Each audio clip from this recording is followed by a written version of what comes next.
Failed a few, it was great. What do I need? She's like, you need like 40 credits. I'm like, fuck you, what I want to do. Anyway, everything I learned about this industry, I learned on my own. I run my own company. We do research and engineering stuff out of, I'll say outside of Baltimore, because nobody knows suburban DC worth of shit unless you live there.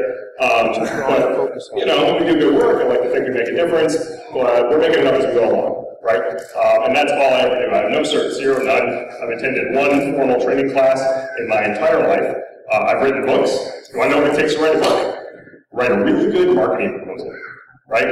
My first book I wrote for O'Reilly, I thought to myself, well, shit, I've been doing security stuff for a while, I'll write a book. Go to O'Reilly's website, so you want to write a book? I'm like, that's me. Click the button, read through the description, I've done it, fill out this Word doc. The Word doc is mostly a marketing document. One of the books are out there. Who's going to buy it? Who's going to publish something else while we're doing this? Blah, blah, blah. Oh, by the way, give us an outline of what the book's going to look like and who you are. It's like a page. So, 10-page document, like a page about the book itself. The rest of it's marketing diagram. 2 weeks later, FedEx shows up, says, here's your contract, write a book. I said, cool, I should learn something about this topic. To live in security, I don't think I owned a wireless card. This is back in the day when you buy an actual card. And I went out and learned about it and published. But when you go to Barnes & Noble or Amazon or whatever to buy a book, that's the barrier to entry for most publishing. Could you write a marketing document? Huzzah! Look at our industry. I don't write code. They take away my compiler when I get a new laptop because I suck so bad at it. So I would challenge you to not trust anything you hear in the next 2.5 days, right? There's 150 odd speakers up on stage saying all kinds of random shit. We're all just making it up. If you disagree, say so, either in the talk or after the fact or at the bar later, buying a beer, getting drunk, and then hear what reality really is, right? It's a complex industry, and one of the things I'm going to try to hone in on today is ways to become more educated given how complex an industry this is, particularly through gaming. Okay, I'm a gamer, I used to be. I've been busy enough lately, I haven't been gaming too much, but I fancy myself a gamer. Again, no formal education in gaming. Anyone actually get like a bachelor's or master's in gaming?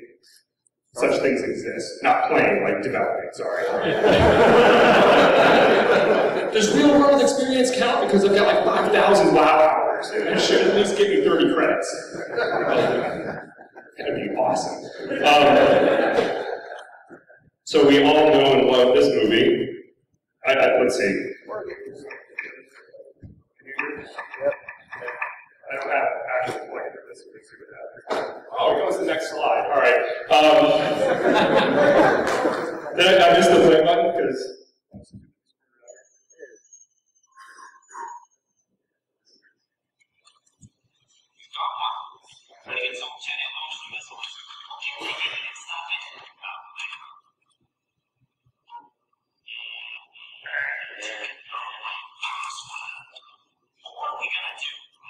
there's a lesson here. That's one.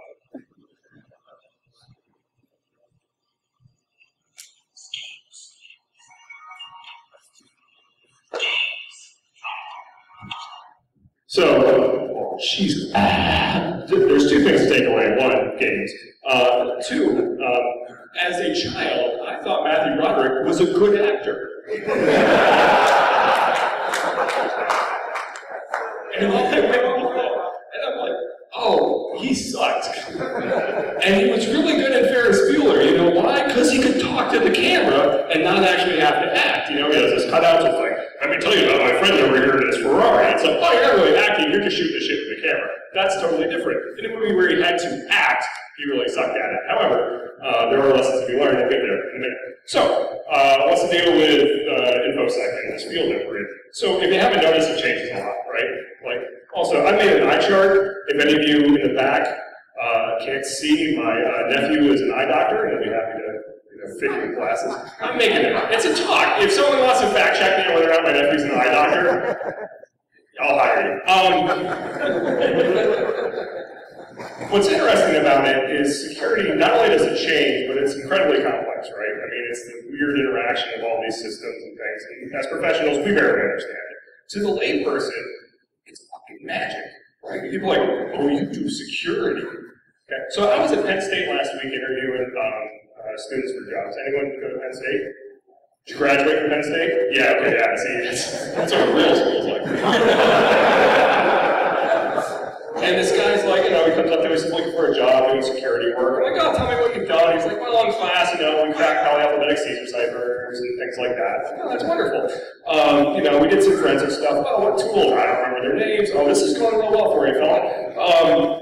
And then, like, do you do anything else? Well, yeah, for a while, my buddy was like, you know, I'd leave my laptop around and he kept breaking into my system and changing a bunch of stuff. So I installed this man in the middle thing and changed all the certs. And so I man in the middle took all his credentials for all these different websites and then put a bunch of shit on his Facebook page or whatever. I'm like, well, okay, first of all, like, slightly illegal, but good on you, man. Like, way to figure it out. He's like, well, the biggest problem is now my roommates are super scared because they think I can do anything. I'm like, right, because that's the magic of security. Right? Like, once you demonstrate that, like, you broke through the crypto. You're just like that guy in that movie, you know? Where's the Gibson? It's on the radio. Come on! Yeah, it's going to get worse from here. But even in this industry, like, we have problems with, you know, how do you mitigate phishing attacks? How do they really work? You know, well, I download set and I do something and I pop people. Well, that's cool. What's actually happening? You know, what's happening under the hood of Metasploit? Oh, I got a lot of people like to press the big red button. And a lot of people don't know what's actually happening under the hood. You know, crypto is, again, magic. We have people that fancy themselves closet cryptographers, and they should stay in the closet because crypto's hard. It's really hard. It's discrete math. How many people pass discrete math? That's really going to be smart. People get a big brains. A lot of people don't know what discrete math is. They'll go ahead and try discrete math. 2 plus 2 is pretty discrete. I can put a box around it, you know. I don't really know. Lay people, there's really 2 types of security learning I want to talk about today. One, it's teaching lay people about security, right? Like, how do we make people in our, that aren't in our industry smarter? And then 2, how do we take people in industry and help them understand really complex topics, right? That's the second problem. So I want to talk about education from both fronts. The first, I'm going to talk about lay people. So a story. How many people have jobs? As I'm riding cross country, we get to Western Virginia. Not West Virginia, lowercase Western Virginia. A little part of Virginia right before it gets into Kentucky. And we go to a bluegrass festival. And the opening act of the Bluegrass Festival was a bluegrass comedy troupe. Okay? That's interesting. Like Hee Haw. For those of you that remember Hee Haw. And we are all 35 or older if you raise your hand. I'm a picket and I'm a grinning. I had to make a Hee Haw reference. Anyway, so they're telling these jokes and they're totally falling flat, you know, which is kind of weird because you think they're in their home audience and should work out. And then at some point it's like, I got a song about a job. How many of you people have jobs? And a bunch of people raise their hands. The rest of you must have voted for Obama, and the whole place busts out laughing. I'm like, oh, that's where I am. I've left metropolitan areas. Excellent. So in your job, you might get an email like this sometime in September, right? Isn't it like the 1st or 2nd week of September Security Awareness Month? October. This is how much it matters to me, right? I guess it's around the corner. So is it the whole month now? The whole month is security awareness. Excellent. Oh, that makes it so much more engaging. So you get an email that says, blah, blah, blah, blah. I like goats. It's something about security. You read it about long enough to go, oh, it's the security month. Day 2. Oh, I like sheep too. You know, this is really going down. Really give a shit. Day 3, you see the security email, it's gone. Delete. Day 4, delete. Day 5, you're like, I wonder if I can send a mail filter. Hey, look, you can actually maybe educate your users on mail filtering by sending them security emails. So, Hacker Huntress isn't in here, is she? Probably not. So this was her InfoSec reactions to user security training. You got the training done, but you hit a bunch of people in the head in the process. It's really a painful thing to have to do on both sides, right? You have a bunch of emails, that's the whole thing you have to sign and print out. You print something out. I have read your security stuffs. Excellent, jackass. And the security guys don't like setting it up either. So various people, Dave Vitale being one of them, wrote an article last year, which got a lot of press, basically said, don't train people, they're idiots, you can't possibly win this war, people are going to click stupid shit, there's nothing you can do about it. Dan the guy with like the badger icon on Twitter, he keynoted at DerbyCon yesterday or this morning or something, and he basically said, user training is a placebo, it doesn't make any difference, you can do it if you want, it makes you feel better, it gives you warm and fuzzy, but it doesn't accomplish shit. Okay, let's explore that for a moment. Just for fun. I'm pretty pessimistic. We have armed all our users with double-barreled shotguns and pointed them right at their feet and said, don't pull the trigger. Don't click that link. You know? But what they do, they're going to click the link. Let's pretend you're in a 1,000-person company. It takes them an hour to read all the stupid training emails that you sent out. That's 1,000 hours. Let's say the average cost per hour for people in your organization is $75. $75 times 1,000, $75,000. Plus, however long it takes you to write the stupid emails. I'll give you 40 hours because you're a slow typist and you had to Google some shit. So I ended up with about $80,000 to do your security awareness email campaign that people deleted. All right, how do I get the $80,000 back? Did I make $80,000 increase in the organization? Let's say a low-level incident cost me 8 hours of lost productivity to whoever's laptop got popped, and 4 hours of IT time to restore and do all the other stuff. So that's my degree of difficulty just went down. If I stick the landing or not, I can't win now. A few gymnastic geeks in the room, but not many. So anyway, it's like $8,000, $7,000 something per incident. And that's assuming low level, this isn't like people roaming around inside your enterprise. So you'd have to stop at 90 incidents a year from happening to get that $80,000 back. That's rough mathematics. That's a lot of incidents to stop. I don't know that many, there's 3 types of incidents in the world, right? The ones that happen, but your antivirus, whatever the frick magic technology stopped it. There's the, hey, they got in and nobody knows. And then there's the, oh, they got in and we found them incident. Right? Those are the expensive ones. those are the ones you know about. So the really bad ones, they escalate, right? And they cost many hundreds of thousands of dollars. Is your user awareness training going to stop the really expensive incidents that you found out about? Why? Because if the adversary doesn't get in after the first try, because the first person didn't click the link, what are they going to do? Send a second email. Oh, they're successful. Magic. So that $100,000, $200,000, $300,000 you spent to remediate that big intrusion that you had, you're going to spend it regardless of the educated users or not. That sucks. Is user awareness training good? Is it important? I'm going to argue, and I hate myself for it, yes. Okay? It's part of a broader risk management program, right? You can't have your users overtly doing stupid stuff and not realize it, right? If they're going to do something dumb, they should at least go click, oh, shit! It's that half second in between, when they click the button and their brain says, no, stop, and all too late, it's out. So, I think we have to go through the process. Well, how do you get as much value out of that as possible? Also, as a side note, David, I will tell you that podiums should never anymore be designed with a slant to them because people have laptops and not pieces of paper. I'm not Abe Lincoln, I'm not Rory up here. My laptop's almost fallen like half a dozen times already, so you may wish to warn any future speakers that either put your laptop on the ground or pretend that you're Lincoln. I don't know. So pretend that you're Lincoln. That's the vampire slaying one. That's the good one. What does technical security training look like? How many people have been to technical security training? Hopefully more than a few, right? Exactly. I don't know, maybe not. People are like, I'm sick of raising my damn hand. This is a lot of freaking work. We're geeks. This is a lot of work. This is not.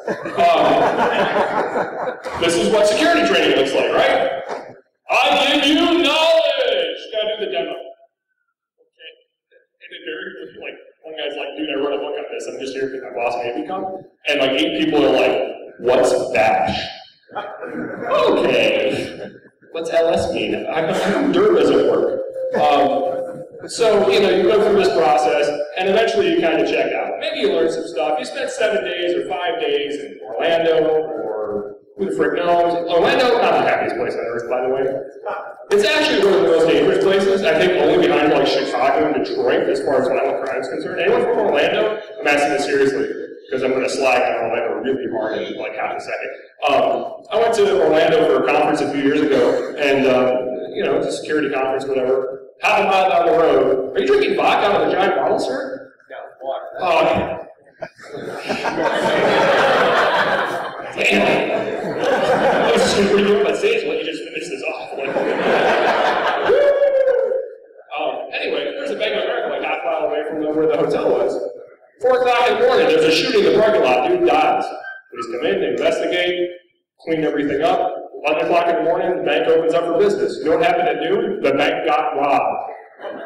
Same bank, different group of people, just coincidentally decided to roll that bank where some dude was just shot in the parking lot. Next to Disney World, like, woo! He's dodging gunshots, he's giving hugs to kids. That's Orlando. How did I get to that?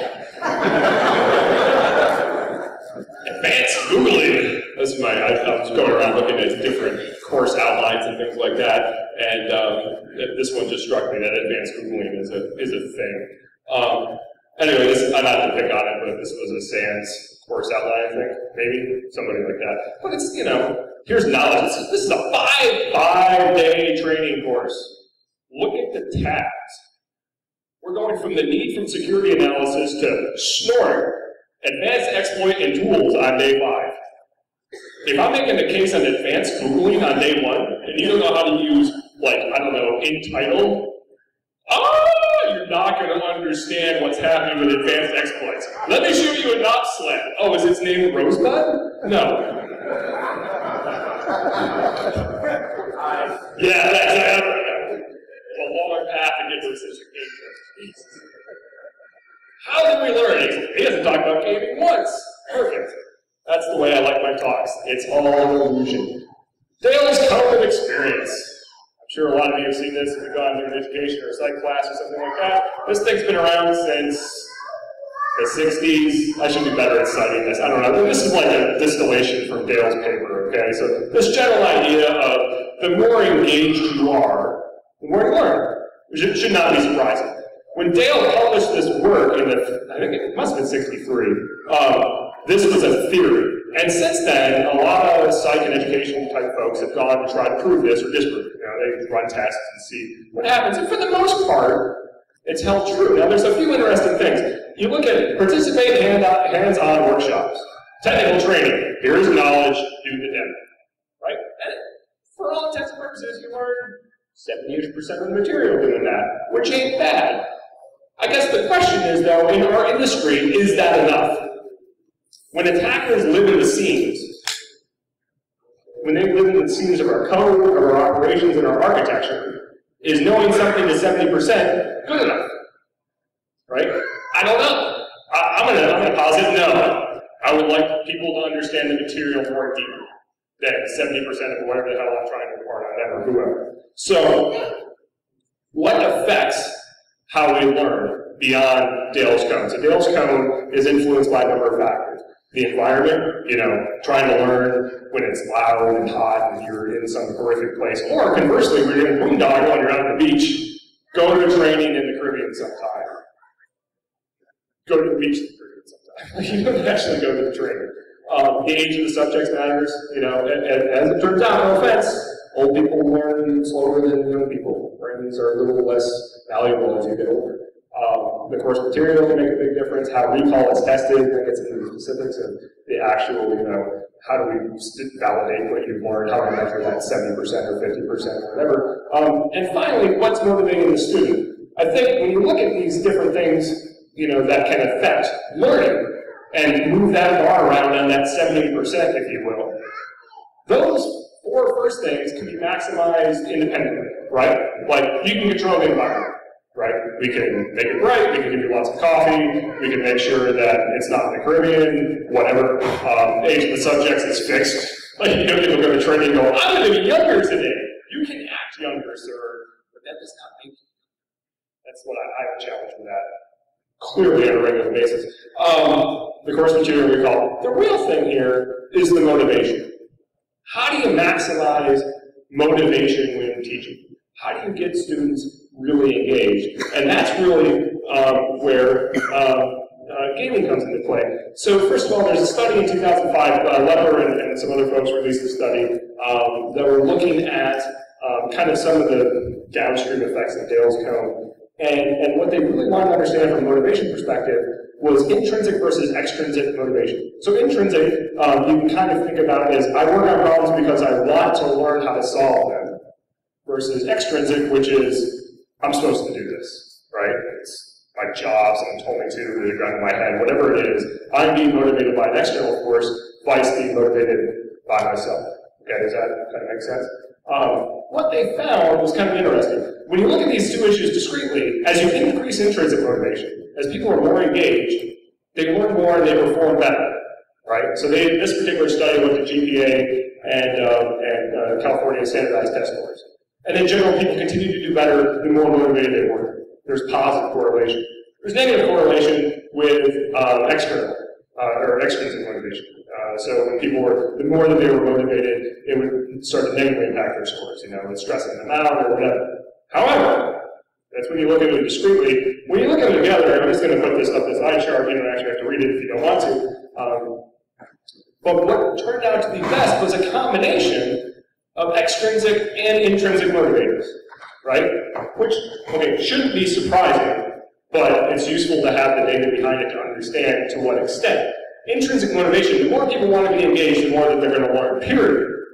They'll amp themselves up, they'll stop freaking eating, man. It'll be like a goddamn learning convention that looks like a gaming center in South Korea where people are dying because they're learning so much as they forgot to eat, you know? But the more you hit them with the stick and say, learn, learn, learn, the less they're going to learn, and frankly, they may actually, their achievement may go down. So you need to balance it by combining enough extrinsic motivation to kind of keep them going through the walls, and then maximize the shit out of the intrinsic motivation until they're completely engaged in doing everything they're supposed to do. So what?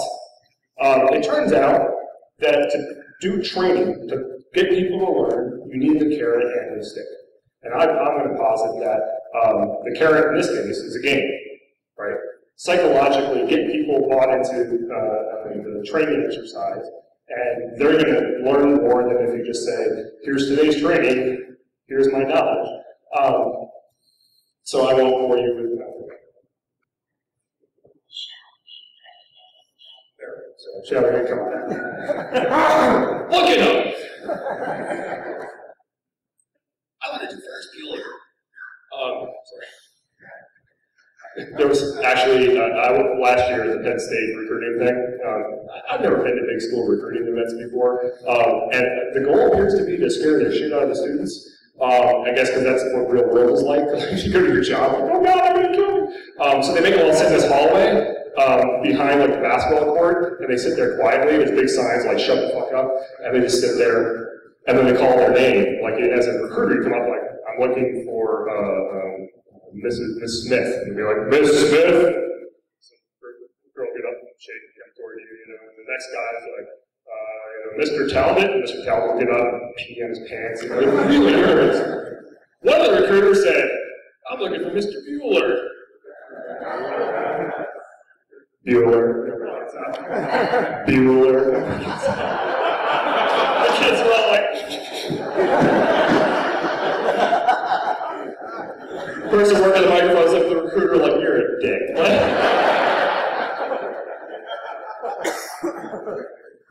So, games are the ultimate intrinsic motivator, as it turns out. So, there's been a lot of game research and game theory and that kind of thing. Game theory research these days kind of leans toward like economic theory, but there is game theory more based on learning and what games were like kind of back in the 70s and 80s. And there's been a resurgence recently because video games get a lot of money and people want to find out how to make more money, so they make better games that are more like crack.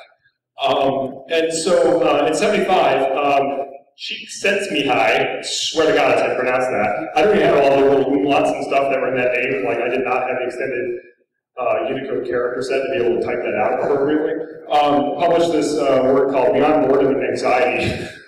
Like that's how you hook people, right? Title it Beyond Boredom, like super bored, uber bored. Like, see where we can take it. It's so anxious, you pee yourself. It's like a college recruiting interview. Hook all this together, you'll see where it's going. So he explored this idea of what he called flow, which is, quote, satisfying, exhilarating feeling of creative accomplishment and heightened function. So in his mind, games were the ultimate manifestation of something that would give you flow, right? Because there's not a lot of consequence to it. It was just like you could accomplish things. Things would just, man, it got people really amped up, and they continued to build upon previous accomplishments, things of that nature. Jane McGonigal, who wrote this book called Reality is Broken, and her book is really focused on how to turn video game into an act of good for the world, which is an interesting concept, solving complex problems that will help humanity and making reality better through gaming. So it's like, my reality's okay, like, I don't know, maybe yours sucked, that's why you wrote the book. But she talks about this idea of fear, and it's not just a car.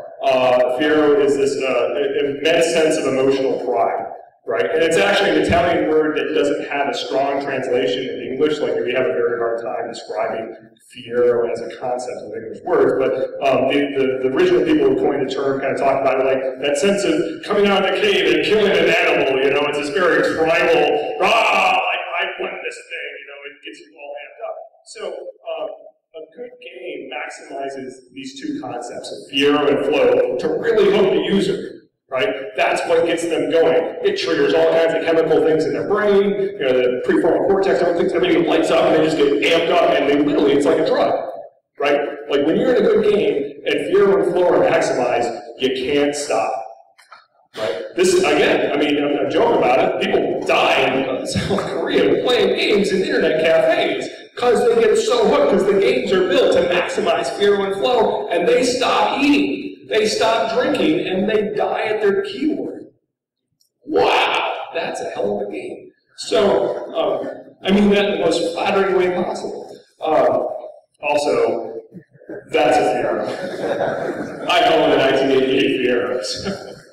Not that one, mine's more of a roof. Anyway, so what's in a game? So there's 4 things that make a game. The first is a goal. What are you trying to accomplish? Rules that bound the game. The feedback system lets you know how you're doing. But most importantly, voluntary participation, right? Raking leaves in the yard satisfies the first 3, right? Here, son. Here's a rake. Your goal? Stack all the leaves into a pile. What's your feedback system? Are all the leaves in a pile yet? No? Continue. It's a very simple flow diagram. One of the rules, you can't set shit on fire, and don't marry your brother if he doesn't want it. Okay, good. I understand. Those are the rules. Is it fun? No. Does he want to do it? No. Is there a carrot? Nope. There's a big-ass stick. And when you jump and you land in it, and the stick goes in your eye, you go to the ER. So, not much. Every year that happens somewhere, some kid goes face first in a pile of leaves and gets a stick in the eye and goes to the ER. As a parent, I freak out. Can I jump in the leaves? No! They're very dangerous leaves. Absolutely. Under no circumstance. What about this big pile of feathers? No! There might be a goose in there. I'm so risk averse, it's stupid. So the voluntary participation is really what makes a game. And so if you don't have that, you don't have a game, you just have a job. And sometimes jobs are satisfying, but they're not a game by definition. So I want to talk about a few games that we play here in the community and talk about how they hook you from a voluntary participation perspective, what they accomplish that you might not be able to accomplish otherwise, and frankly, how we can make them better. Does anybody recognize this CTF? Anybody know which CTF in particular? DerbyCon, maybe 5 or 6 years ago, I guess. It's grown up a bit. It's this isn't actually the CTF room, but that's basically what it looked like. It's crazy. It's a party. It's a good time. It's DerbyCon CTF. That may be a T-shirt.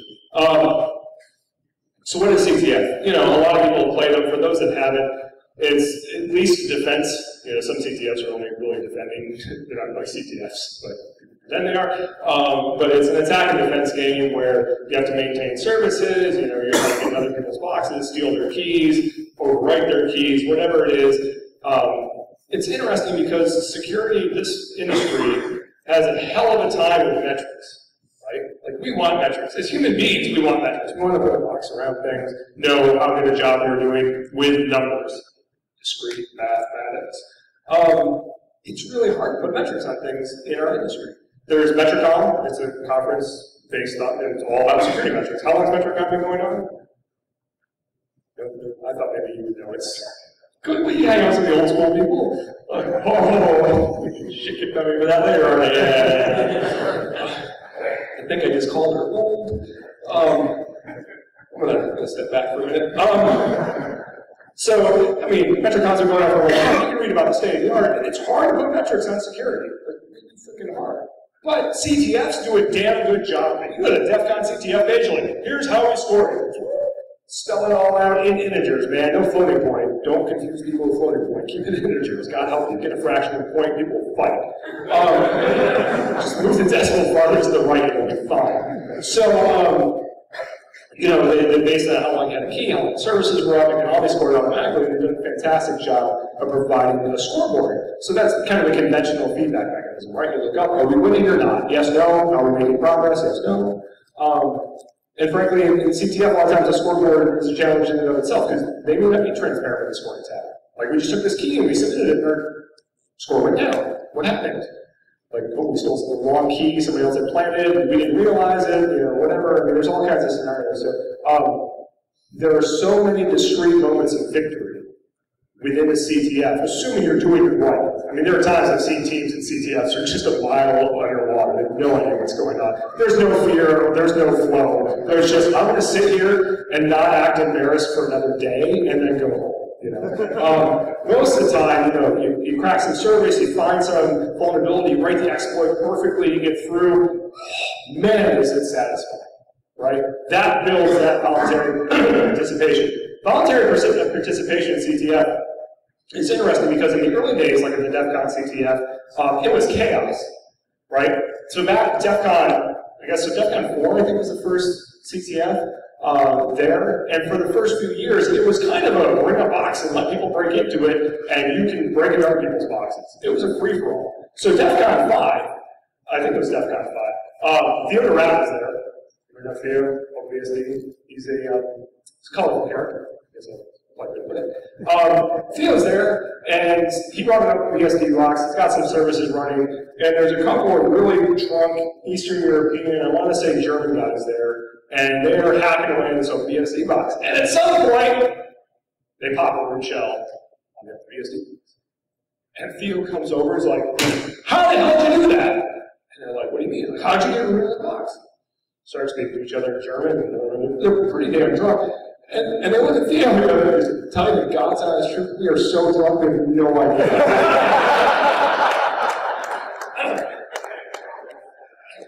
Theo was furious. What do you mean, my baby? You can't tell me why. So what's interesting is in those early days, there weren't those intense moments of fear where there was a sense of accomplishment, right? Because you bring an internet-hardened OS with not a lot of services running and tell people to break into it, that's not really interesting, right? That's like breaking concrete with a chisel. Like, maybe eventually you can figure it out, but it's going to take a long time, you're going to be frustrated before you make progress. So when I think really when Ghetto Hackers took it over and really amped it up and turned it into a game and had a formal scoreboard and put rules around it, right? Rules that constrain people so that when they got past it and ejected, it was a real step forward and got them that fear. Then, man, people got hooked, and then now it's like it is today. There's qualifiers around the world. Hundreds of teams try to make it there, and only 8 make it. It's like the X Factor, but for geeks. Compared CTF to the X Factor, someone's going to punch me in the balls for that later. So what do they learn? You know, there's a lot of stuff you learn when you're in CTF. You know, whatever applications you get, that's what you deal with. And it's interesting because you learn lots of advanced reverse engineering techniques and how to write exploits for things that you've never seen before, et cetera, et cetera. Stuff that'd be very hard to teach in a classroom. Especially in a day and a half or 2 days or however long they have. I mean, people really get a lot from this experience. Talk to people that have participated, at least had a moderately successful time. They get a lot out of this, more than any $2,000 week-long training thing that you possibly could have sent them to, right? What can be improved? You know, I don't know. There's so many different types of CTF anymore. You know, there's a panel which you caught last year. You can go watch. You know, there's lots of ways that it can be done differently. But in general, it's hack or crack, right? I mean, when the line's that deep to play, you know you got something good. So while there may be room for improvement, I don't know that there's a lot of them. Anybody recognize this? Hack Fortress. So this is, I'll explain it for those that have never played or seen it. So Hack Fortress, we do a DerbyCon and we take on the road to DerbyCon each year. The idea is, so TF2, it's red versus blue multiplayer first person game. Usually 30-minute rounds.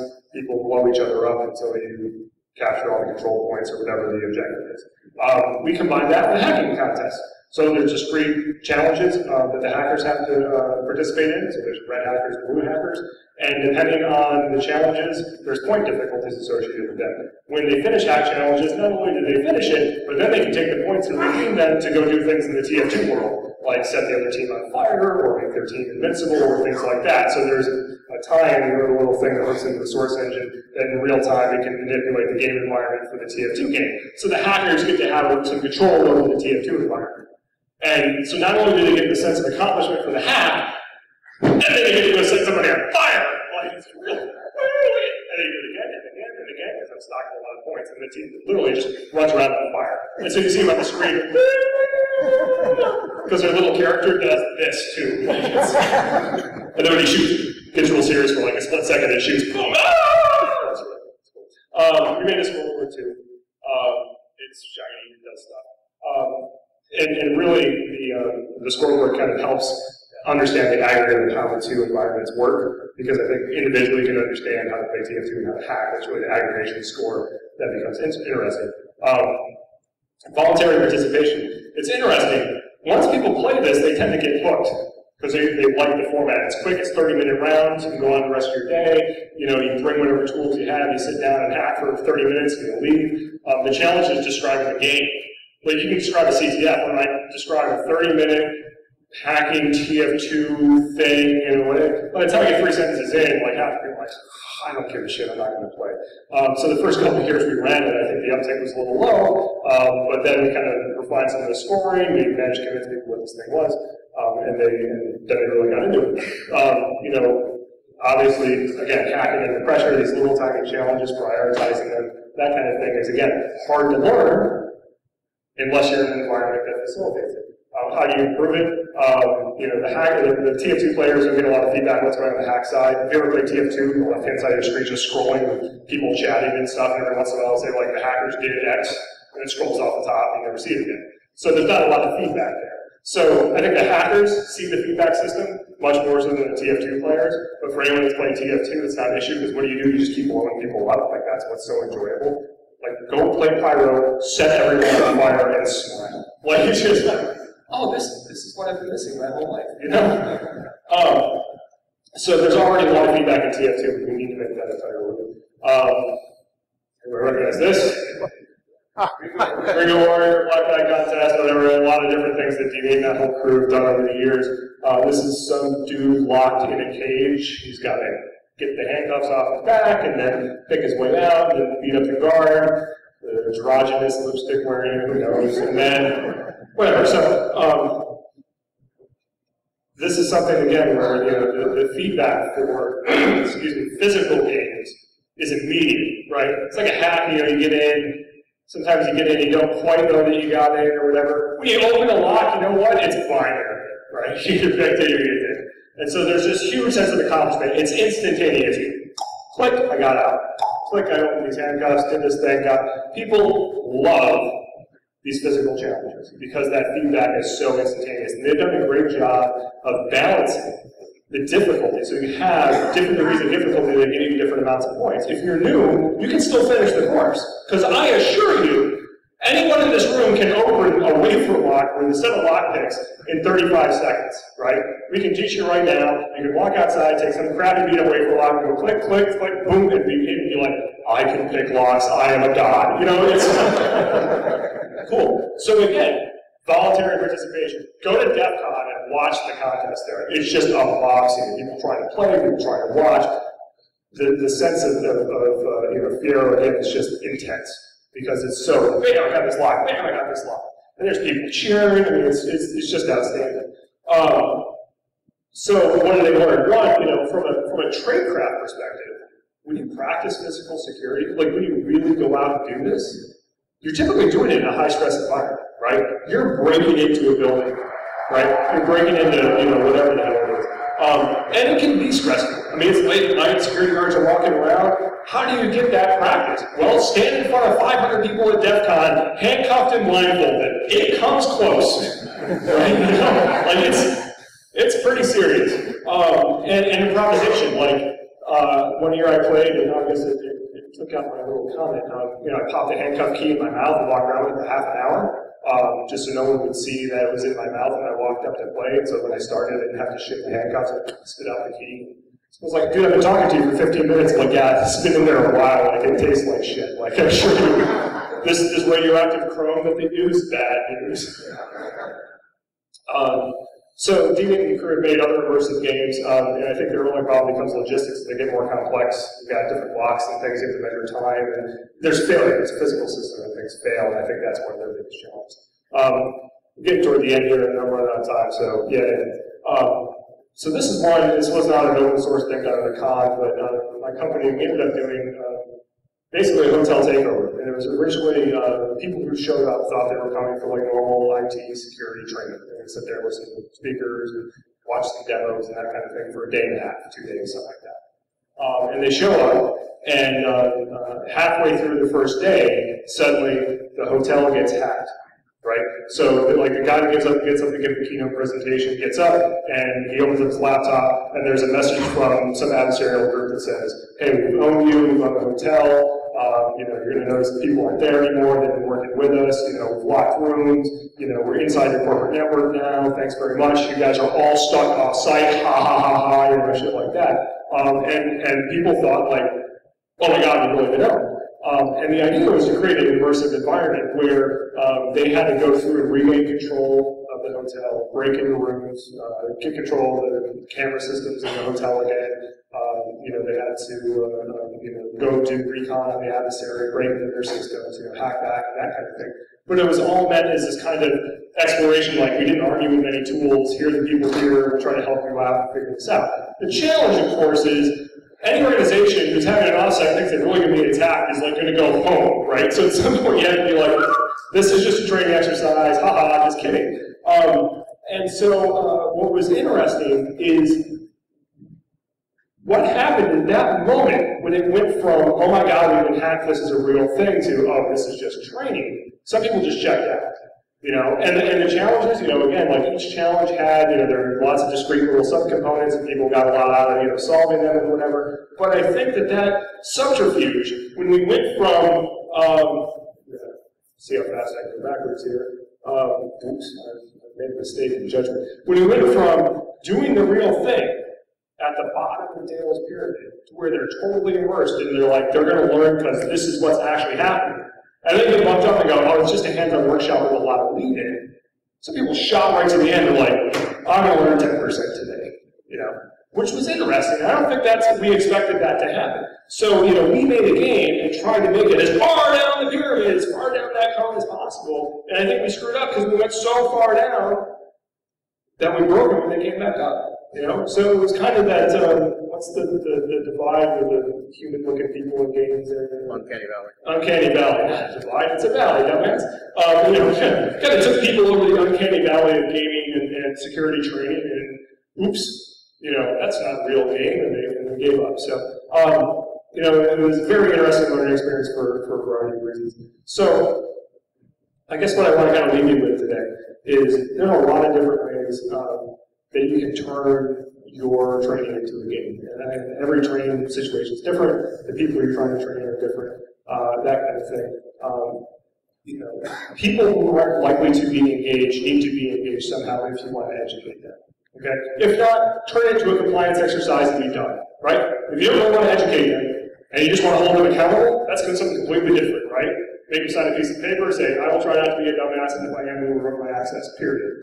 Problem solved. Big stick, walk away from the problem. If you really want to try to make a difference, you're going to be trying to engage with people who probably don't give a shit, right? And the way to engage them is through gaming. There's lots of examples out there of things that do and don't work. Scavenger hunts and things like that. They're very low-hanging fruit and don't take that much more effort than right now a stupid set of emails that people can read.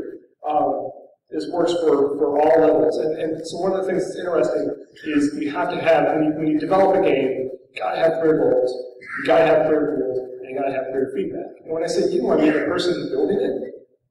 The people playing the game don't have to know the rules and the goals up ahead, right? I mean, think about the first time you played Half-Life 2. What am I doing? I'm on a tram. Or Half-Life, I guess the original Half-Life. Like coming in on a tram, you're looking around like, the graphics are gorgeous and I need to buy a better video card. Holy shit. I can run this at 800 by 600 with a better card. Yeah, y'all remember that, right? The first time you played Half-Life. There's one guy who said, I have the better card to start with. Thank you very much. You didn't know what the hell was going on, and how satisfying was that game? Like, you can still go back and play some of those early games, and it's amazingly rewarding, even when you know now how to play, because it still just unfolds in front of you. And you can do security training like that. I guess the examples I showed you, that last one was really to emphasize, don't get carried away. Like, don't fancy yourself a real game designer. Don't try to get too far down and get Dale's cone, or you're likely to get in trouble where you're going to alienate people that you're trying to educate. So, anyway, that's all I really have today. I probably have 30 seconds for any questions, but any questions? I'd be shocked if you have questions. Sure, I have a question. Would I open source my hotel game?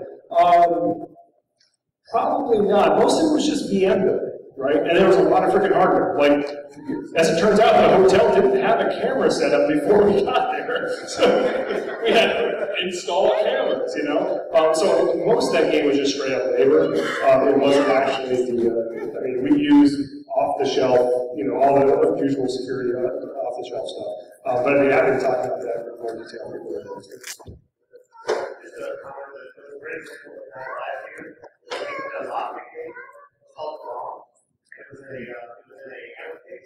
And people were working through the lost. And realized it was set up like a real bomb. So if they had burgers, as soon as one guy was working through the lost, he picked up the case of the time and went really quick. He goes, oh my God, it's a bomb! And he was picking off like this. Really? Like it freaks him out? All the feedback of the cave. That's awesome. And it messed everybody up in the room. Right. So that pushed them down. Okay, that's awesome. That's super cool. All right, we'll take one more in the back.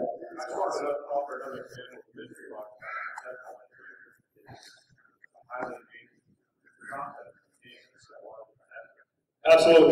Mystery Box at DerbyCon, I did make a slight loss. I'll probably hear about that later. So another great contest. Lost spent a lot of time. And again, it's instantaneous. You get a lot of feedback from that. It's very rewarding. It unravels itself in front of you. It's an amazing process. So anyway, somebody else has got to come up and talk. If you have any questions, help me out later.